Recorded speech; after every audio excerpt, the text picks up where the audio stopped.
everyone, and welcome to a new episode of Cinemumble Uncut. Today we have with us filmmakers Anirudh Sridhar and Pranav Vemani. Anirudh Sridhar is a freelance everything, Schrodinger's nightmare because he refuses to be put into a box. But seriously, Anirudh edits like a pro. Pranav Vemani is a filmmaker, freelance editor, and directing student at FAMU Prague. When he isn't talking about film, you'll find him howling at the sky on a full moon night, waiting to unleash his final form. Guys, I don't know what kind of introduction these are, but I am sure that we're in for a treat in this session of Cinemumble Uncut. Okay, so welcome and thank you so much for agreeing to be a part of this discussion. Let me give a basic storyline of the film. Gamak Ghar is about Achal Mishra's ancestral home and also about his family. It shows that the family, even through being apart for a while, when they meet, they have the same kind of love. The family gossips together, goes to mango orchards to get mangoes. They watch films together. They also play cards, and it's so much fun to just look at them do all this. The film progresses in three time periods, and it shows the development of the house. This is Achal Mishra's debut feature. It is written, edited, and produced by him, and it premiered at the Mumbai Film Festival in 2019. But I just want to say, guys, what kind of an introduction this is? I think it's going to be a crazy podcast, and let's just get right into it.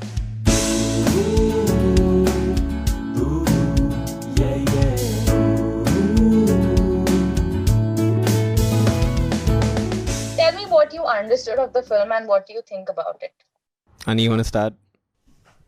What I understood from the film, dude, more than okay, like I said, this is still like very fresh in my mind, and like I'm just off the pan here, okay, but like I feel like more than what I got from like the literal meaning of it, right, is just all the things I associated with what I just saw, right? Like I just saw this insane story of like 3 decades worth of story that just like dude, this man genuinely had the audacity to condense 3 decades worth of intense story into like such beautiful poignant frames, right? And I couldn't like stop thinking of like all the different ways, all the different things that I associate that with in my life. Like for example, my mom is from this town called Hubli in Karnataka, and it's so weird. I don't know if it's like a weird thing that's happening in my life right now, but like she had to go through a somewhat similar thing very recently. She had to go back and like figure out what to do with her ancestral property and everything.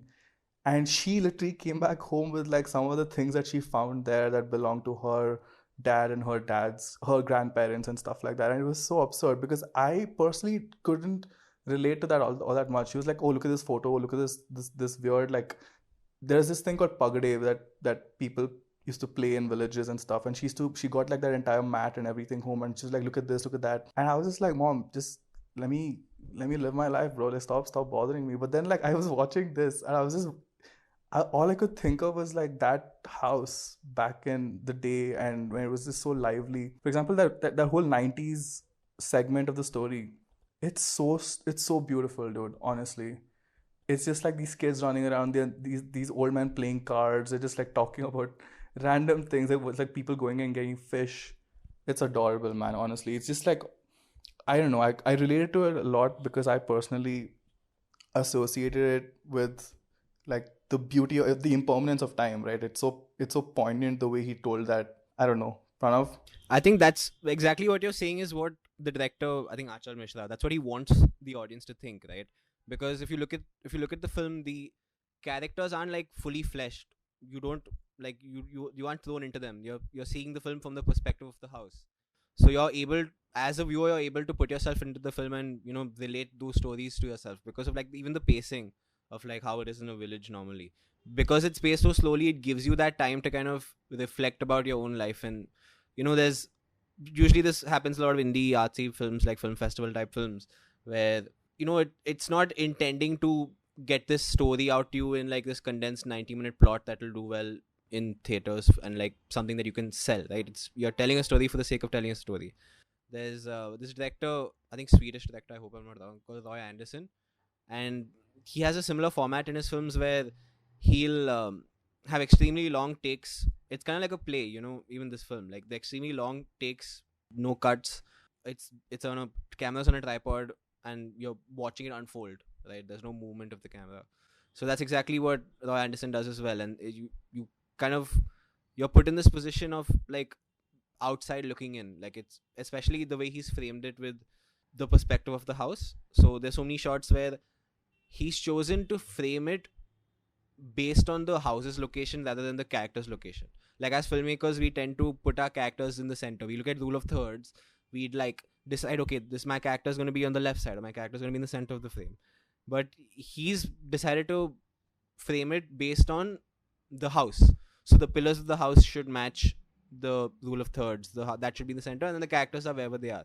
There's some parts where like one character will be like half his body is in the frame, the other half isn't, and he's still talking the whole time, right? It's like small like filmmaking decisions like this really give you that. Like I was thinking about how he did what he did. Like when I came away from the film, I thought, okay, nostalgia is one.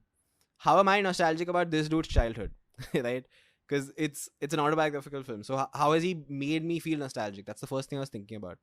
And like when I came back to it, it was just like the idea of verbal history being passed down to you. Like especially in India, the biggest thing is verbal history, and how, we hear stories from our grandparents of how things used to be, and we have these small things. It's not like we barely get visuals of it, and he's managed to convert it into a visual. Like in like the 2010s decade, the middle of the film, you have like these two characters sitting in a room going through their grandfather's belongings, and like this is how it used to be, and like just talking about how it used to be. Like all these small like things just make it nostalgic.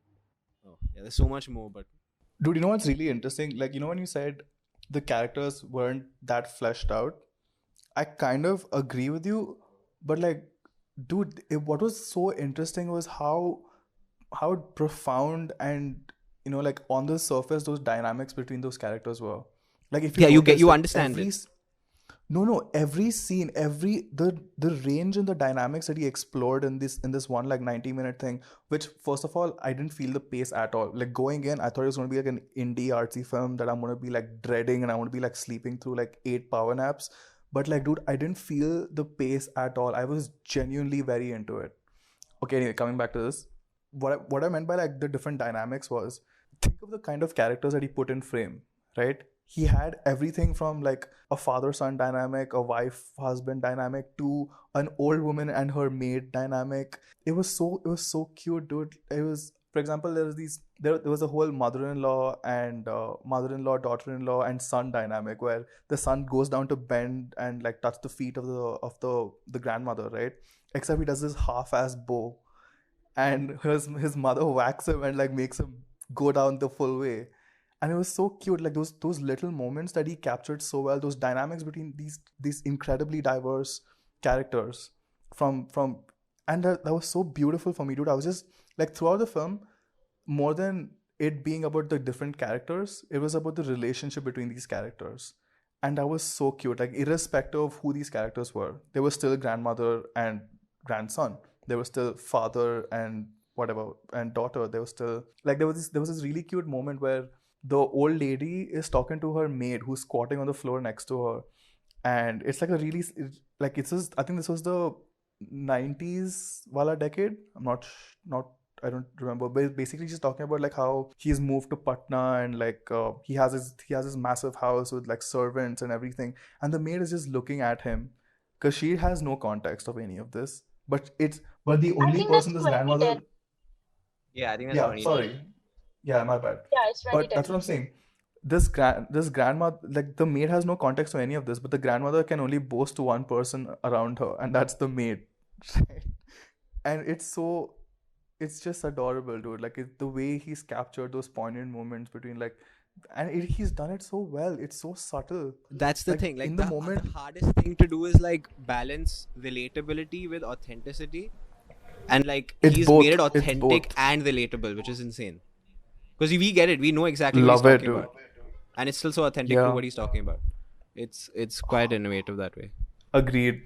Dude, this is like I texted you the moment I just got done with the film, and I was just like, dude, I saw your text and it said, "Did you watch it?" And I was like, dude, I loved it, which is so weird because I was surprised myself because I was just like, dude, because you know me. Yeah, I was so sure this is not your type of Exactly, film. you know me, you know how much I hate this pretentious artsy types, and I was just like, dude, this.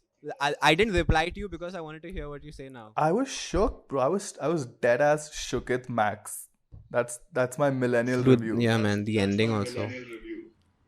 Dead ass shook it, Max. You're Gen Z, but Like in an interview, Achal Mishra said that he wanted the film to be like a photograph. Like when you reminisce about old Yeah, memories, that's very evident. you look at photographs and you just stop, you just stare at the picture and then move on. So that was the kind of shots also he put into the film where it's just there for a bit, it's just staying, like you're looking at it through his eyes as a photograph, like the memories that he had through photographs. He also made us see through his camera in the format of a video. I mean, one of the scenes was actually from a photograph. Like the scene of Yeah. them putting on the sari was an actual photograph that they Yeah. recreated. But yeah, it's pretty much like a painting. It's a moving painting essentially. But Your that frame was is the stagnant. that was the thing. Like I knew that was the aesthetic he was going for from like the first shot. Like those extremely stick shots, like zero movement. The only movement is the people in it, right? It's just those wide landscape things. Like even the whole even the callback to it in the future when those guys are looking at the photo album or whatever of all the 90s scenes, it's just so evident that he wasn't going for anything else.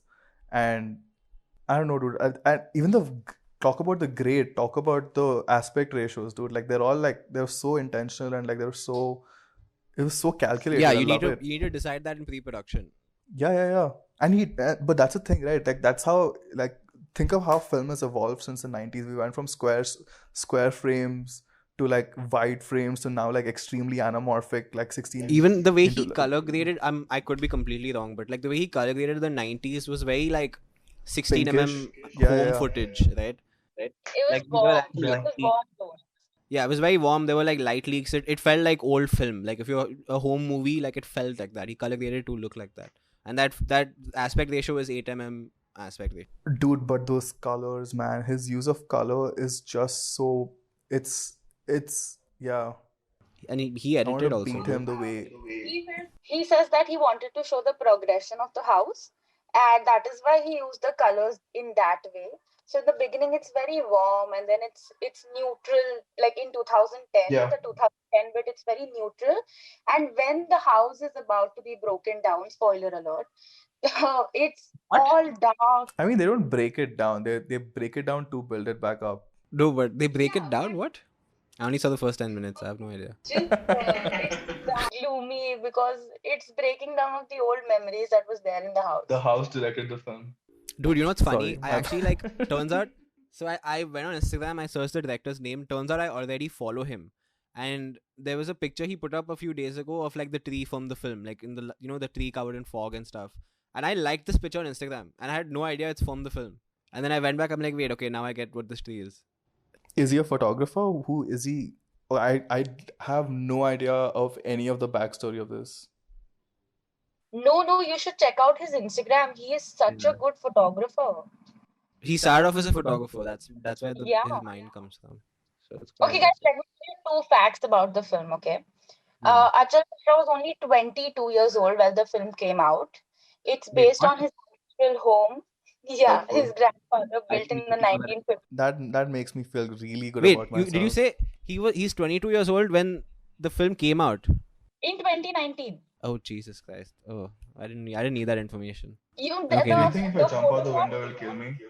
There was a photograph We of could his try. grandfather in every decade, in every era of the film. Like if you noticed, and And he takes it down in the last decade, in the last Yes. scene. yes, Oh wow! and Adorable. So cute. That's the thing. Is it his first? I'm assuming it's his first feature film because. it was first. So that's the thing. Your first feature film should always be something that's very personal to you. Because if he's 21 or 20 when he wrote it, right? As a 20-year-old, what do you know about life? You know your own life. So he's drawn from his experience. He's made it like self-autobiographical, whatever, and he's managed to make it authentic. And I don't know, for a 21-year-old to make that, holy shit, that is so good. That's so good. I'm so angry right now. I'm so pissed off. I'm infuriated. You I'm want to jump sure. him or you I'm want to sure. find him? Yeah, let's find I'm him. sure there is something coming up soon from your end as well, Pranav. Soon. When I'm 32, you watch that. 32, When I'm bro. 32, My give me 10 aim is years. to like, I want to put out one TikTok by the time I'm 55. What are you saying?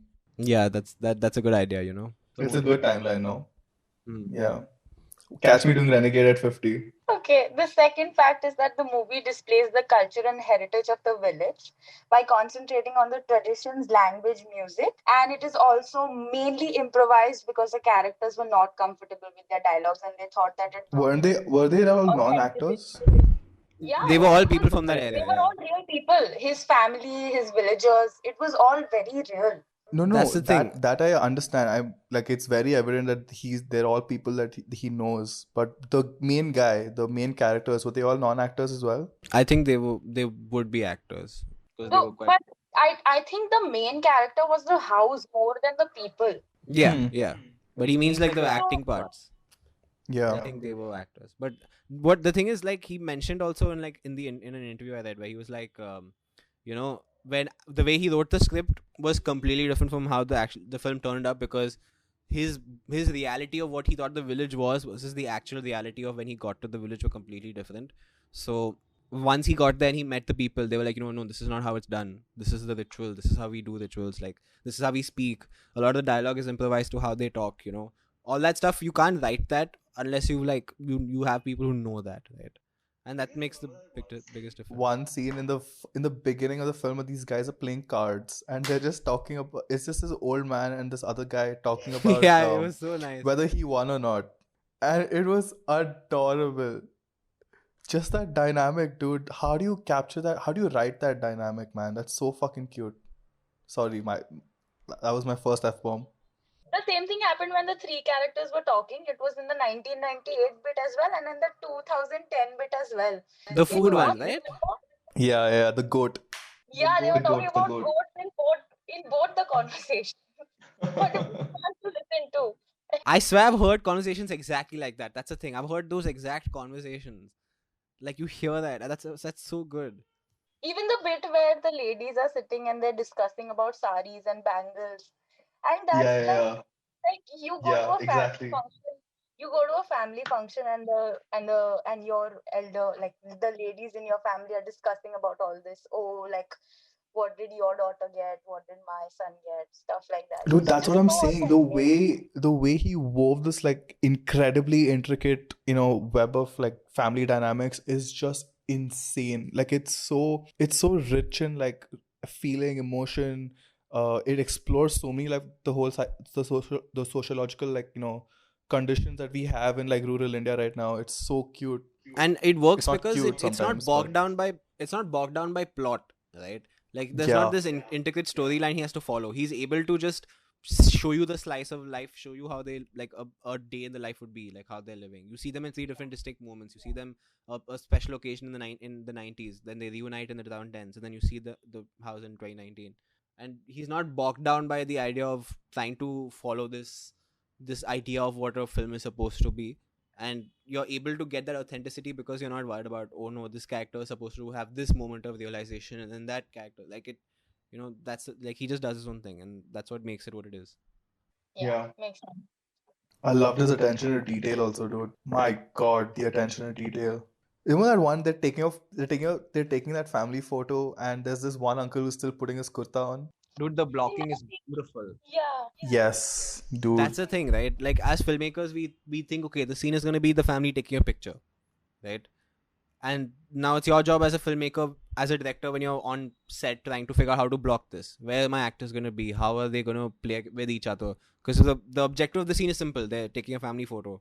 And he's managed to take these simple moments and make them as authentic as possible and block them in such a way that, they each serve a purpose. A lot of the times in these wide shots, there are multiple things happening at the same time. So there's in the beginning when those kids are playing hide and seek, one kid runs in to hide, and then an older guy will come to continue a different part of the scene, and it gives you that family dynamic because they all like there's so much happening in that house because in the same shot you have different things. There's even that whole bit where they're walking back from the mango grove or something. there's this one buffalo and this one guy trying to like pull the buffalo or something like that in the other corner, and he just gives up and he just sits down, and these other guys are so like they don't care about it. It's like a mini plot by itself in the scene. It's so cute, dude. It felt like, like when I was in like the third, fourth grade, and we'd have like Hindi literature class or something, and we'd read like these stories in like our Hindi literature books, like in set in villages and stuff. It really felt like that. Like I really got that vibe. Even them just like this kid playing hide and seek, then he follows his family to go pick mangoes. Like, and the pacing of it, like so much of this film comes down to pacing and framing, right? Like Yeah, pacing definitely. but that's the thing. You'd assume that because you're focusing on like this overarching feeling, that your dialogue isn't going to be like too relevant to a plot. But that dialogue was so spot on. What the characters are saying to each other tells you so much about what he's trying to say. I just think that it's a good example of good direction, because Yeah. you wouldn't know what a person is about to talk, like what their person will talk about, but putting it together in the end is something that Achal Mishra did. He edited the film, he also directed the film, so I think it's a commendable job on him that he could bring all of this together and make it feel as a whole, not just like something that's just put together for the sake of it. No, dude, I feel like, I mean, definitely, obviously, his direction and everything, but more than him putting it together in the end, I feel like the takeaway from this film was just his clarity going in. He couldn't have done half as what I just saw if he didn't plan even those minute details. And that detailing shows. This man, I'm sure he spent like an inordinate time in pre-prod. I know he like Yeah, I agree with you, but script wise, it was very barren, dude. Like a lot of that detail came on set. It wasn't like I'm going to not exactly script, dude. have Not script at all. Script, I'm sure he planned those. a lot of attention to detail is actually just improvisation, but to us it's attention to detail because that's just how they live. Like the attention to detail comes from them being authentically themselves as opposed to it being particularly planned. I feel like those are the characters, they are those people, right? So all that detail is just them being themselves, and that's why it works. I don't know how he managed to pull that off with like non-actors. I genuinely respect that so much. Guys, you know what? I noticed one thing. In the 1998 bit, the women and men are divided by the house. Like there are bars between men and women. Even there's one scene where his mother is in the room and he just comes to meet her, and he's standing by the door, and the door is dividing them, like his mother and him. So there are a lot of scenes in the 1998 bit where they are divided, and in the end when they take the picture together, the film progresses into the men and women being together in frames, in different kind of frames, if you noticed. Because in the 2010 bit, all the new people are, like all the new couples, the men and women are together, but the father and the mother, they're still divided by the net. Oh, I didn't notice this. That's a good pickup, dude. Dude, So there's so I think he's just progressed the film, like through the decades, with the help of the aspect ratio, the seasons, the kind of culture that they followed, and it's just beautiful how he managed to Okay, pull this may that be off, really like you stupid all of said. me. Even Production even I had requirements, I this want one question, fully grown like Tulsi plant. even the house looked really different throughout the 3 decades. Like it was stark white in the beginning, and then it got a little, like old and rusty, but in the end it was like dying down, and you could see that. I mean, how did they manage? You know what, there is also one more thing that happened. They managed to get goats in all the 3 decades. Like unknowingly, in the third decade there were goats in the backyard, like if you yeah, notice. yeah. Like So eating the leaves. the love for goats is unreal. But like there's so much like just him, the understanding of film language that he has, because the thing of like making like personifying a building or a home, right? It's easy to do in literature when you're writing, but when it's just visuals and barely any dialogue, it's all framing, blocking, color, all these different things that you use. And he's managed to combine all these things to personify this house. By the end of the film, when this house is about to be broken down and you see this caretaker just sitting there smoking a BD, whatever, and there's no one there, I was so sad for this house. Yeah. Oh, also, it's just that even when there were like scenes where it was a little difficult, there was a difficult dialogue. he filled in that silence or the tension with the music that he used. And I think that the music that like they produced or they put in the film is also very natural and just calming. Like you want to watch the film, and even if you don't watch the films, the sound is also very calming. Hmm. I didn't So much. notice a lot of score, to be honest. No, I Yeah, did. It was. it was very minimal. It was very minimal and I, natural. Yeah, there's a lot of ambience, and those ambience was very. Very profound. Like you could notice it. I think one thing I realized from watching that film is, like, technically from like a production perspective, maybe it wasn't. It's not too hard to do. Like, I don't think he had a fancy camera, or like he just had a camera and a tripod. Like, what else do you need to make that, right? Like, it's something we could totally do, but like the ability to do that is something that's so hard to have, and this dude has it. Like, it was great. He edited Guys, himself. Yeah, man. what was your favorite scene from the film? I genuinely cannot pick, dude. They're all such beautiful. You know what? You know what? This is a very millennial thing of me to say, but all I was thinking of I think towards like the first 20 minutes, for the first 20 minutes before like I really got into the film, all I could think of was every photo here would have gone viral. It was so crappy of me.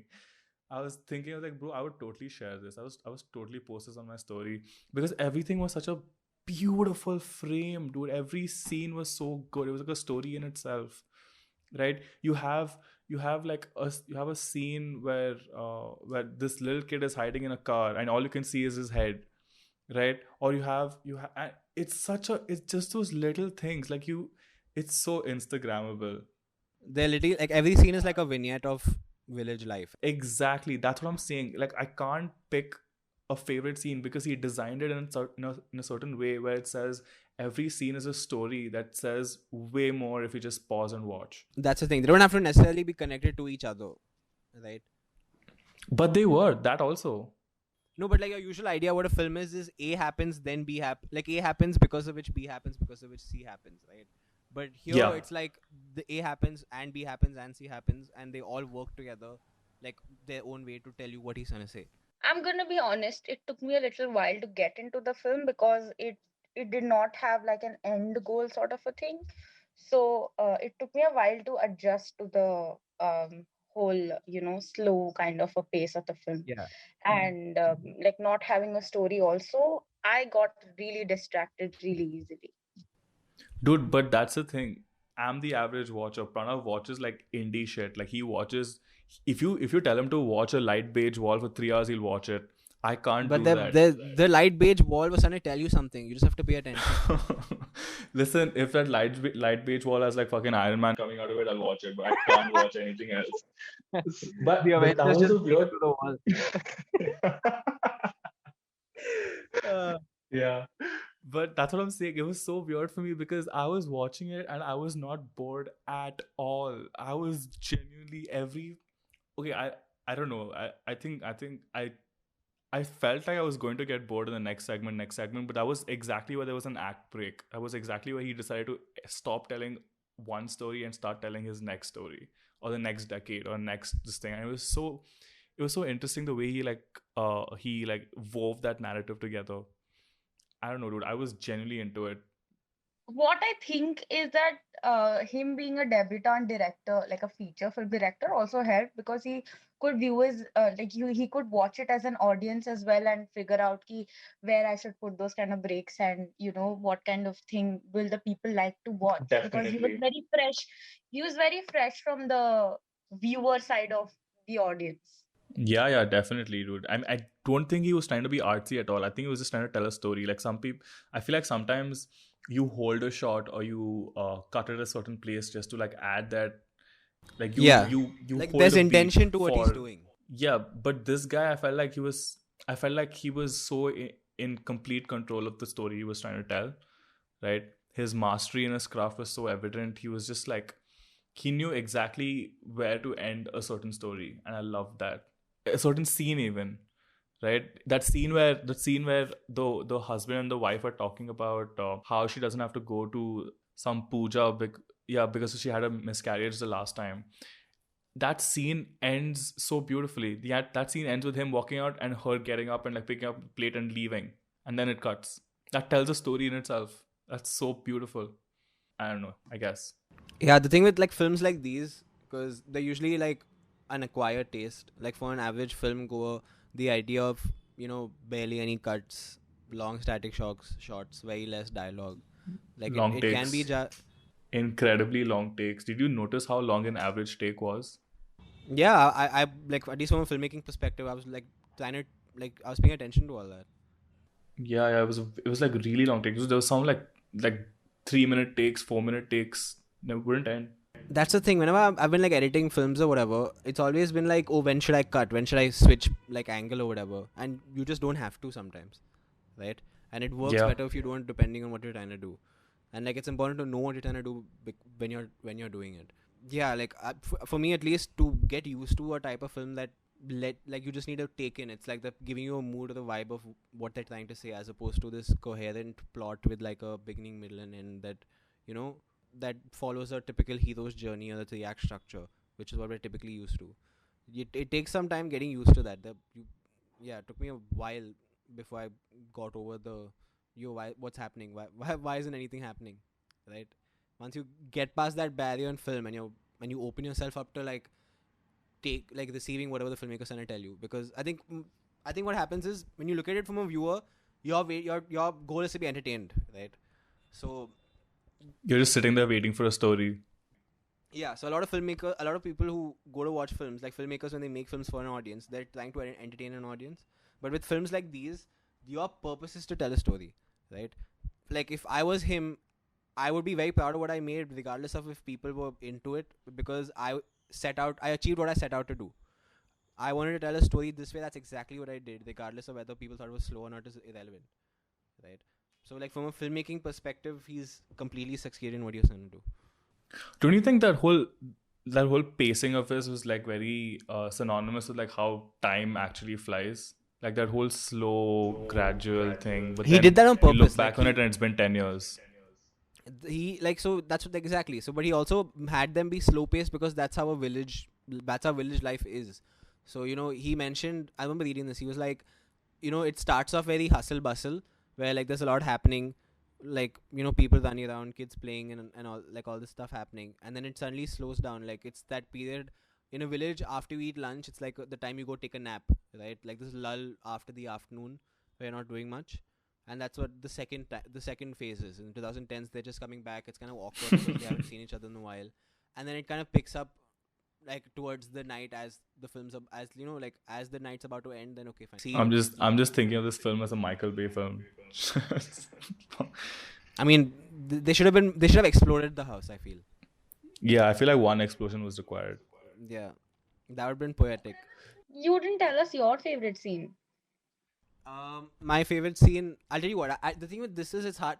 I have favorite moments or favorite shots, not scenes, but then shots are scenes essentially.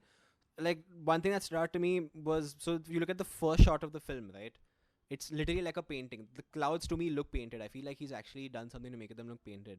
But it's like this wide shot of like this beautiful tree in a field, right? And then in the third segment, we see the same tree without, like, covered in clouds, without any leaves. Those two shots just on their own tell you so much. So those two shots really stood out to me. Another, like, if I had to think of a scene, a whole scene, I don't know, just that scene of the caretaker just sitting in that house with, you know, I feel like that's the climax of the film. If you had to find a climax of the film, it's just this.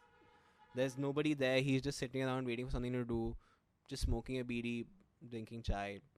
This is what the house is now. People don't come here anymore. Did you notice he was also drinking? So there was this one part where a guy pulls up on a bike and he says, Yeah. "It's strange to see you drinking chai instead of toddy." Yeah, Literally 2 scenes later, like whatever mini scenes later, he's back inside the house and he's getting ready for the night or something, and then you can see a bottle of toddy right next to it. So he's not given that up yet either, and it was adorable. Yeah. Like just that, yeah, it's good shit.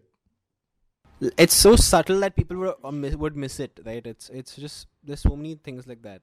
Yeah. Even like the scene where definitely. those two in the middle, where they're going through their grandfather's belongings. like he mentioned Yeah. that his grandfather actually, like, that was set on his actual grandfather. So his grandfather actually had a box of that, and he wrote diaries, and he had like the entries of like expenditure and stuff like that, and he had And pictures. Yeah. he says that old people used to write details about their day, and just that his uncle went to get this, and this person did that. We went to get mangoes, we played cards, and that's when you get a flashback of the 1998 bit, where it's like, oh yeah, I have seen this and I was a part of this photograph. It's like I'm a part of Such Achal's beautiful memory. photos, dude. I'm a part of Achal's memories, and it just makes me feel special because But it's so weird because his memories resonate so much with my memories. Like, it's so unique and yet Yeah. universal. Like, I remember when I was a kid in Chennai, one of my mom's cousin would, like, she used to live in the outskirts of the city, so it was essentially a village at that point, like in 2003 2004. So you'd have to travel outside the city, and you go to this, like, it was like an ancestral house, and we had the water pump that we'd use to fill water in those buckets, like those particularly shaped buckets that they have, right? And everything in the film was just bringing me back to those times. So everyone has their version of a Gammakar, and his version works for us. I'm just angry that the way I'm just angry that all his clothes looked so aesthetic on those clotheslines, dude. It made me so angry. Dude, my towel doesn't look that good on a clothesline. I think I think it took me a while to get into the film because it was not very relevant to my childhood. Um, Oh yeah, full yeah, Bombay, hectic Bombay yeah. scenes. Yes, I have Yeah. been born and brought up in Bombay, so I don't think I can relate to this story. That's a good Hey takeaway. man, myself from village area. The takeaway is can't relate.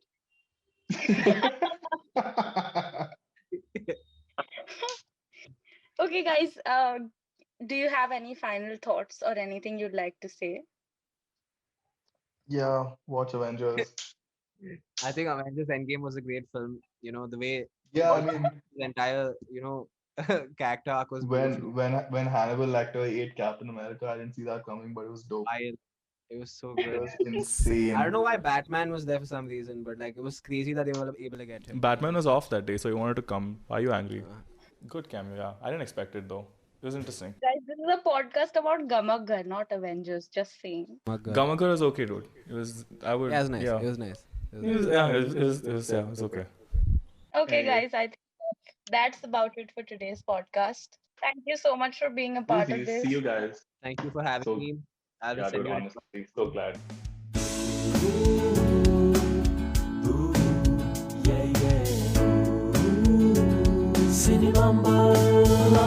Thank you so much for tuning in.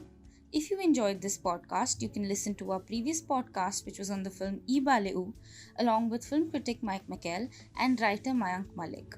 You can also follow our social media for a lot of more content on series and films. Thank you.